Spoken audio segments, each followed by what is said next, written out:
Okay, so hello everyone. I'm Indranil Banik, and it's a pleasure to have organized this conference. Despite the work involved, I really wanted to host it in St. Andrews. Now, I'll be answering some of the concerns that were raised just now later on during this talk. So as you can see from the abstract of our submitted manuscript, which has received reasonably favorable referee comments, we considering wide binaries with slightly different, wider separation range than Charambos and his collaborators were doing. So going down to 2 kilo AU to get a better Newtonian calibration, and modeling in some detail the closed binaries, and adjusting the parameters of the closed binary to get the best fit to the data, jointly with changing the gravity law and several other parameters using a full Markov Chain Monte Carlo analysis. So this is the first sort of detailed Markov Chain Monte Carlo analysis of the wide binary data set in an attempt to distinguish between Newtonian gravity and MOND as currently understood. So what are we doing with the wide binaries? So I'll briefly recap. The whole point of MOND is that there is an anomaly when the Newtonian gravity is less than A0, which occurs for a point mass beyond the MOND radius. And for the Sun, this is 7 kilo AU or 0.034 parsec. As has been explained earlier, there is another way to explain the galactic scale anomaly. Dark matter, but even if that was correct, it wouldn't affect the dynamics of a wide binary because of the small size of the wide binary relative to the galaxy. So it's been known for many years that wide binaries would exhibit anomalous effects in MOND, including in these papers from 2009 and 2011 about actually at the nearest star to the Sun, which is itself in a wide binary. That just shows you how common these systems actually are, but in a statistical way, which is what you really need, because we only have velocities. You should, the Hernandez et al. Paper, I think with Jimenez and Allen, was the first one to cover the statistical wide binary test as we sort of currently understand it. Now, obviously, it needs to be done statistically. What we do, as has been explained earlier, is we divide the relative velocity by the Newtonian circular velocity. This is only using sky projected quantities. So, because we don't really know the 3D velocity or the 3D separation for the moment. So, there shouldn't be much additional uncertainty by the way from using V tilde versus VREL, because there shouldn't be much uncertainty from including this in the denominator. So, what happens once you include the galactic external field effect is that the orbital velocity of wide binaries with large separations, so separations much sort of beyond about the MOND radius, would be 20% higher than the Newtonian expectation. And this is basically the same as a factor by which the Newtonian baryonic rotation curve of the galaxy must be enhanced in the solar neighborhood. So what I mean by that is the orange curve is the galactic rotation curve according to established standard physics, without including any dark matter. Obviously, the main purpose of this conference is that this fails completely.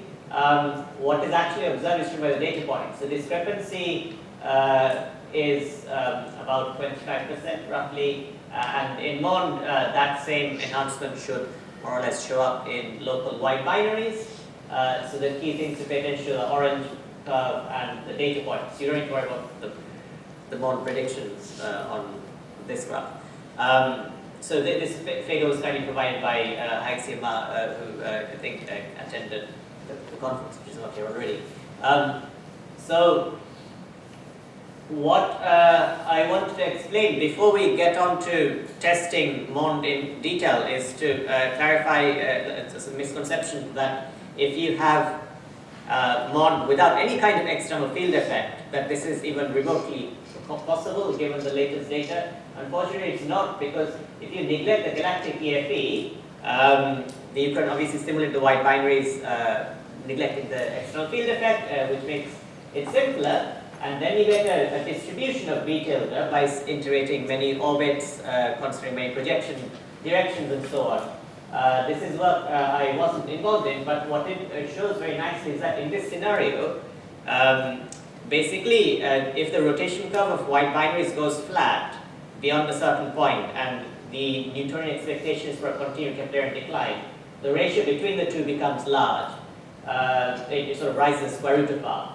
So in this separation range, you'd expect the V tilde distribution to look like this green curve, which is completely wrong if you look at even Gaia DR3. So that's obviously like not a sensible model. Now, the difference between the black curve, which is Newton, and the pink curve, which is MOND with a realistic external field effect. But by the way, this 1.2 A0 refers to the Newtonian equivalent external field, which is what enters Q mod. The difference between the black and pink curves obviously is not very large, but I'll be showing how to distinguish those in a sec.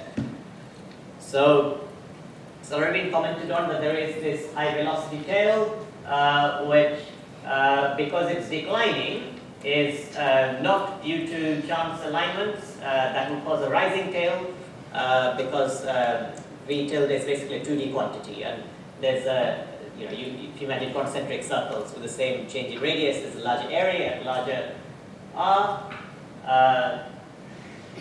Also, it's not due to Gaia measurement errors, I'll show it in a sec. It's been argued by many authors that this is almost certainly due to closed binaries, this declining tail.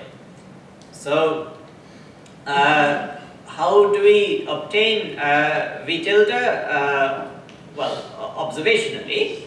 Observationally, like a lot of comments are centered on like how do you get the mass, and it was suggested that we should use the Pittordis and Sutherland 2013 paper, which we did. That's certainly one of the best studies to use. What we have done is then fitted the relation, which is shown in red, with the cubic, which is shown in blue. That doesn't work outside a certain range, so we just used a linear extrapolation beyond that range, as shown by the solid gray lines. The dashed gray vertical lines are like the maximum mass that we actually need a fit to work out to, so it doesn't matter there's a deviation there. Now, one important thing to understand, the MOND boosts to gravity of about 45%, or in velocity by 20%, when you take the square root. That's equivalent to a change in the magnitude by 1.8 magnitudes. This is what would be needed in order to change the mass by 45%, basically, because the slope here is about 5. So it's basically like that. So it's basically the 40% enhancement multiplied by 5.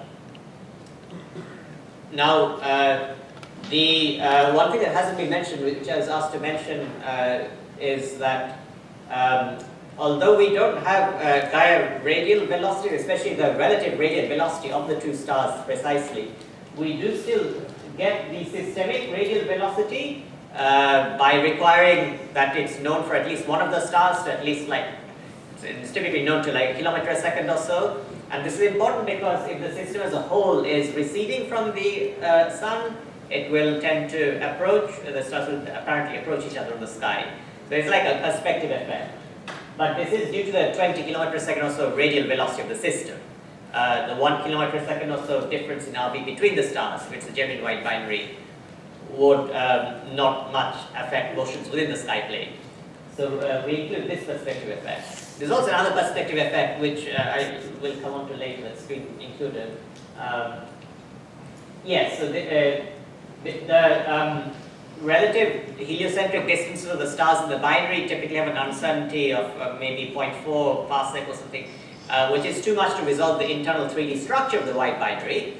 But what we do instead is if the stars are separated by, let's say, 2 kilo AU, which is very small, then we assume the separation along the line of sight must be basically 0 plus minus 2 kiloev.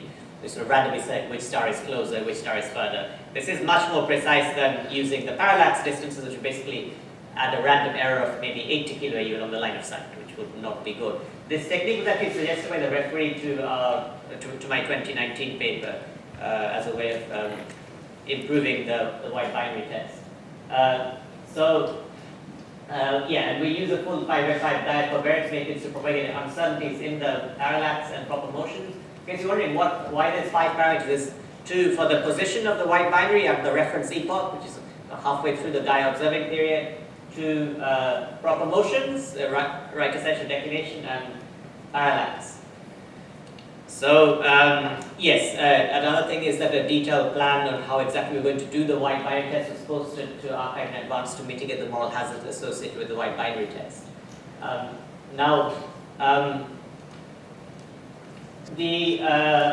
One of the important things I did, especially with the master's student Nathan Findlay last year, was to look at how much is the uncertainty on the V tilde parameter, and what we decided to do was limit the maximum allowed error to 0.1 in the critical range relevant for the wide binary test, which is 0 to 2. As explained earlier, V tilde should only go up to square root of 2 in Newtonian gravity and maybe 1.7 in MOND. So with contamination it could go up higher, but the most important range is obviously 0 to 2. So we limited the maximum allowed error on V tilde, and the idea behind this is that we first of all have many systems passing such a curve, but also a 0.1 error would only boost the width of the V tilde distribution by a very small amount because it will be added in quadrature to the intrinsic width. By the way, this 0.1 is the maximum. The actual errors are typically much smaller than 0.1. So that's how this is. It also means that the measurement errors are not really the main problem we're facing with the wide binary test. They're very, very small by now, and they will improve. But there's other types of improvement on the observational side that are more meaningful, which I think Shai Lambus has gone through to some extent. So now the important thing which we're really trying to match, I should emphasize, this is the space of observables. These are the things we actually see with only minimal analysis of the data. What you see are the sky projected separation and the relative velocity, which we've divided by square root of gm over r to get V tilde. These are observable, and what I've shown here is like the number of systems per pixel. Now, you've already seen this, if you look at it along the y direction, there's an extended tail towards high V tilde, which is sort of apparent here. Importantly, you might be seeing this gap has opened up in the distribution. You might be wondering why that is. And the reason is that this tail to the V tilde distribution essentially gets diluted out. So basically what happens, if I show the V tilde distribution, if you have something like this, so you have something like this at low R sky. At high R sky, the contribution from the closed binaries will be much the same in terms of the velocity, but in terms of V tilde it will be larger because the denominator is smaller. So what will happen then is, so if you is basically something like this, where you end up getting lights. Lights. Yeah, so I'll just briefly show you. Yeah. So basically, what happens at low R sky is there will be some kind of extended tail due to closed binaries. The same can be argued at high R sky, of course. But because the contaminating effect of the closed binaries will be diluted over a much larger range of V tilde, so the amplitude of the tail will be reduced, as shown by the red. So what has happened here is that a gap has opened up, because here you don't really have much closed binary contamination because the tail due to closed binaries has been diluted. but you also don't have chance alignments. Chance alignments become important towards the top right, at large r and large velocity, v tilde. So towards the top right, this is going to be chance alignments mainly. So what I mean by that is that chance alignments of field stars are too rare, but if stars were born in the same star cluster, they could sometimes masquerade as a white binary by being aligned along the line of sight. But if you assume the relative velocity can sort of, in principle, be much higher than the white binary orbital velocity, in other words, that v tilde could go much above 5. We cut off our sample at v tilde 5, but if you assume in principle it could go above, then you just get sort of a standard sort of distribution, which is sort of linear in R and V. But if you think in terms of v tilde, then the dependence on the R cancels out. So that's just an exercise in saying that's the expected shape. Okay, so yeah, we'd expect typically like a few % of chance alignments in our sample. As you probably saw here, there's some systems here, so we have some chance alignments, but not very much. Now, what I wanted to explain is the force law that is sort of coming into this. So if you, the attraction between sort of two masses is dependent on their exact orientation in the presence of an external field. But if you take the angle average and divide by the Newtonian expectation, you get sort of this black curve, and the asymptotic result is in the solid red line. So you can see that by the time you get out to the MOND radius, you've already reached basically the asymptotic level. On the other hand, if you within like 0.2 MOND radii, there's basically no MOND effect, which intuitively makes sense. So I'm not going to go into the details of how exactly we calculate this. There's an advanced numerical solver using a grid method used to work out the forces here and well, also the analytic estimates. So just to address some of the concerns regarding like sort of calibrating white binaries using a population at low R over Rm, where you'd expect it obviously to be Newtonian, and seeing if there's a difference as you go up to high R over Rm. That's the critical thing for MOND. So basically, yeah, we've used this as a proxy for the internal acceleration, and these bins will all have equal sample size. So what should happen is like a rise in the median v tilde. Now I should say that we've limited the v tilde to 2 because beyond that you only have contaminating effects, like the genuine white binaries would not be below, or would not be above 2. So what you get is like this. So if you limit the v tilde to 5 and you allow lots of contaminating effects, you get a sort of rising trend. But if you do the analysis more carefully and try and limit v tilde to 1.5 to 2.5, you get a very nice flat line in all cases. What should have happened in MOND is this gray line. That's what's supposed to happen. There should have been a 20% broadening to the distribution between sort of 0.2 and 1. 0.2 of course means that GN is about 25 A0. So that should be quite Newtonian. Yeah, you can also see how easily one can generate a fake MOND signal. In general, at a higher R over Rm, you're talking about wider separations, lower Newtonian circular velocity. So the same velocity error in meters per second will correspond to a large error in v tilde. So it's very easy for the v tilde distribution to be broadened by a sort of mistaken analysis, which will lead to something looking like the pink line, perhaps. Now, yeah, this is the unfortunate conclusion of the white binary test. Now, I've gone on to looking at the v tilde distribution in some more detail. Yeah, so doing things like this. So using projection effects and so on. The red curve is the Newtonian model. The blue curve is MOND.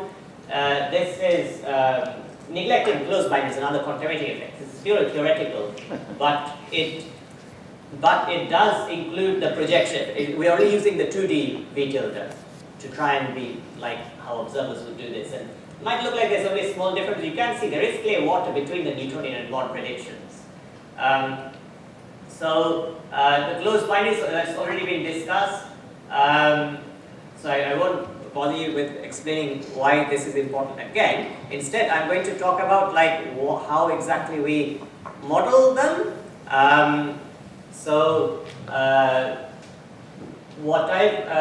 And we allow actually possibility of a closed binary comparing to both of the stars in a wide binary, assuming like independent sort of likelihood of contamination of the two stars. So the closed binaries have two major effects. One is, so 5 minutes left? Yes. Okay. So the key thing is there's two major effects. One is they create hidden mass, and the other is they create recoil velocity. So the hidden mass effect is shown in red, and what is shown in dashed red is what happens if the hidden star emitted no light at all.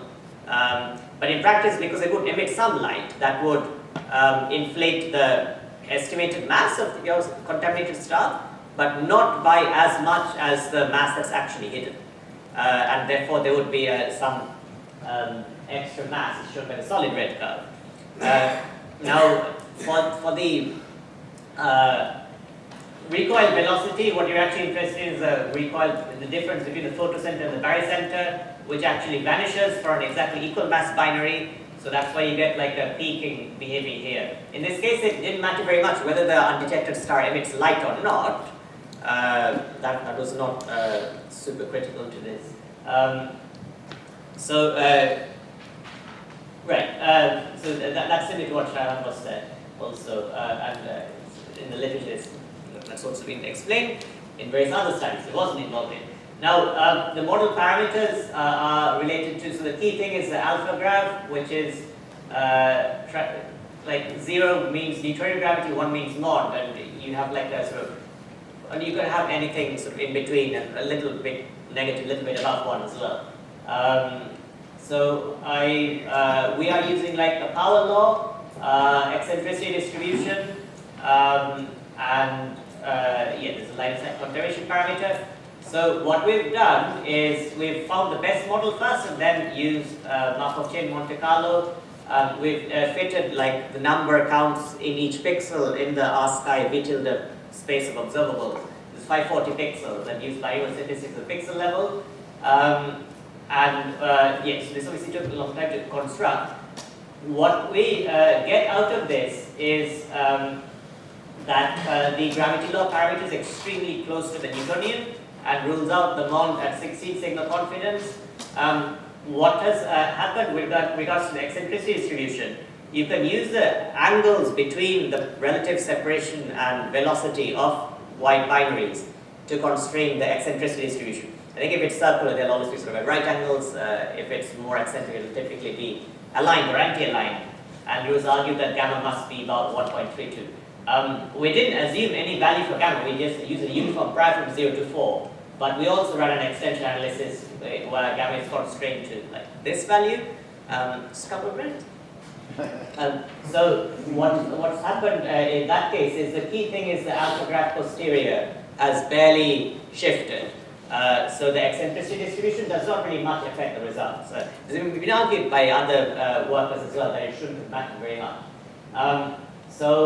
If you look at the αgrav column, you can see it's very close to 0 in all cases, including in the case with a substantially reduced closed binary fraction. But I will come on to that in the next couple of slides. What happens there? So if you halve the likelihood of closed binary companions, you move from the black curve, which is a nominal fit, to the best model, to the blue curve, which unfortunately catastrophically fails pretty much all aspects of the observations. So that is the reality of what happens if you use too few closed binaries in your modeling. But regarding the inferred gravity law, it's still like very close to Newtonian within the 3 sigma age, and certainly nothing like what would happen in MOND.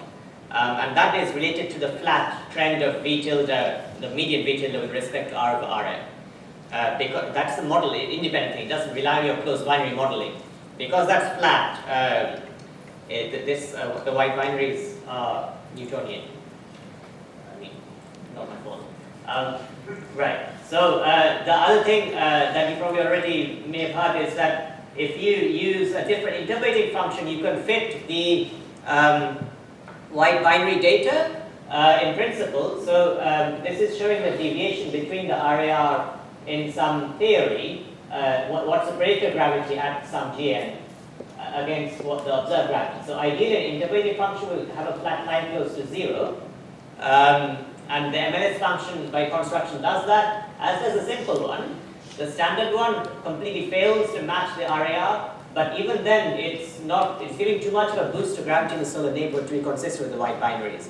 It's marginally consistent, but the best sort of thing to do is use an infinitely sharp transition, which will actually fit the white binary data very well, because basically the upper limit to alpha grav is about 0.2.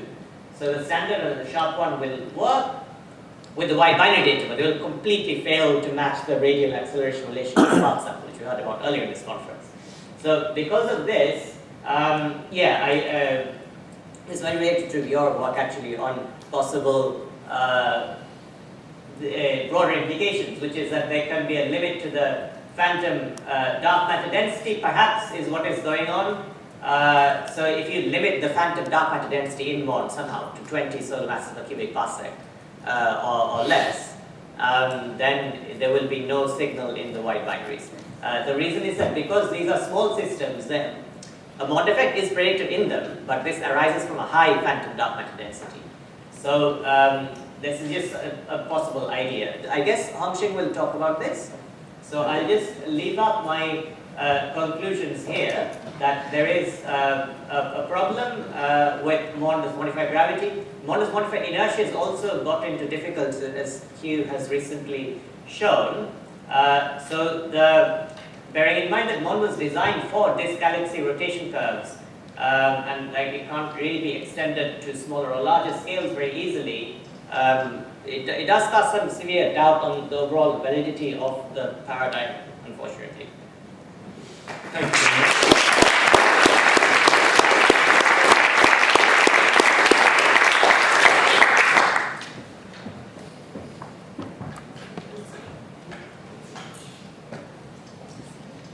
Yeah. It's not tautological. There's nothing designed about it. Right. I would like to start by commenting. You said that since I showed that the rotation curve becomes flat, and the delta V becomes flat, that should be rolled out because that looks like MOND without the external field effect. I showed what I showed is the RMS value of the distribution. I also showed the V tilde distributions that I get, and they are not MOND without the external field effect. I agree that MOND without the external field effect is ruled out. The V tilde distributions which I get have a peak well below 2. Okay, well below 2. So I agree well that below 1.5? a little above 1.5. No, a little bit below 1. A little below 1. Yes, okay. So just a small. So the peak is a lot here in your analysis also. Yes. Yeah. Even in the low acceleration regime, the peak I find is well below. I mean, it's just a very small deviation from the Newtonian peak. Right. So I agree that MOND without the external field effect is ruled out. That is not what I'm seeing. Okay, what I displayed was the RMS value, and that's what becomes flat. It's complicated because it depends on the distribution. The RMS value is obviously much more sensitive to the tail than the median. Yes, but also I have no tail, remember. Okay, I have a very clean sample with no tail. But if that's the case, then the Wait, let me finish. Regarding the tail, okay, I agree that anything above 2 is completely noisy, even perhaps above 1.7, maybe that's noise. So the fact that you are seeing a high noisy tail above 2, that should alert you to the fact that you have contamination below, in the low V tilde values as well. Yes. Okay? Telling apart these very similar distributions, when you have a substantial amount of contamination in that interesting region, it's going to be very difficult. I also want to want to mention that in my data and Q's data, the separation from Newtonian predictions appears at 2 kilo AU, okay? At the smallest separation that you are considering. So that you really don't have any marginally anything. You have an extremely small Newtonian. Right, okay, can I? Wait. You have a very, very small Newtonian regime, and you are not really, you don't have a point against which to calibrate, okay? So it is important that you show that in the Newtonian regime you agree with the Newtonian predictions. Otherwise, you don't know if all of this scheme is right or wrong. Right, okay, so I just want to explain that we actually do go down, right, there wouldn't be any reason to expect a deviation due to MOND to set in at only 2 kilo AU. That's well below. Well, that will be fine. Well, then. Wait. In the galaxy, you find the deviation starting before you reach AV. Yes, of course. But so if you look at the force law that we've shown here, using the the simple interpolating function is known to work well with galaxies. At low sort of R over Rm, there isn't much of a signal here. And what we have actually got like a reasonable sort of flat region. What you're saying is like basically the median kind of drops here and rises, but that's not how it's supposed to work in MOND. What I'm saying is that we have two independent studies with two independent samples, find the deviation from Newtonian at 2 kilo AU. Okay, so that will be at a higher acceleration than the A0 if that happens. Somewhat higher than A0. Yes. But I want to just quickly show like a couple of extra slides I prepared regarding Q's work. So sorry. Yeah. So just one minute to explain. So regarding what you were saying about the sort of a Newtonian calibration, basically you're saying that there should have been a significant sort of change in V tilde across this range of R over Rm, but at those very low R over Rm, the median V tilde actually doesn't change. The signal claimed by Q actually doesn't relate to R over Rm of 0 to 0.2. It relates to much larger. It relates to basically this this rise. Okay, so we take the next question by Indranil, so you keep saying that you are testing MOND and you are ruling out MOND and so on. Well, some particular versions of MOND, the But modified gravity. you didn't say that in your talk, right? Yeah. Yes, indeed. You are only testing a very restricted version of MOND, which is QMOND, which, as I explained in my talk, is too restrictive in the sense that it involves only one interpolation function that enters everywhere. So, for instance, you showed that with a somewhat different interpolating function, you can reconcile your results with. Yes, MOND, with but the then you standard said, one. okay, but then you said, but if we apply the same interpolating function to rotation curves, that doesn't work so well. Yes. But you shouldn't. You are falling into a trap by assuming that it is the same interpolation function that enters everything. If it was a different one could construct them in such a way that. No, but it's in a different theory. You will have different interpolating functions. For the white binaries as for the area. For example, one suggestion that I can make is that Yeah. you simply, because in some versions, what enters the external field effect is not the actual external field, but several. It comes in with a factor of a few. So if you could, for example, say, what values of the external field that enters the how much effect you need to multiply? you would rule out. For example, can you rule out 3 times A naught, 4 times That's A naught? actually, I made a note to add an extension, like an extra few sentences to my article relating to this in the resubmission.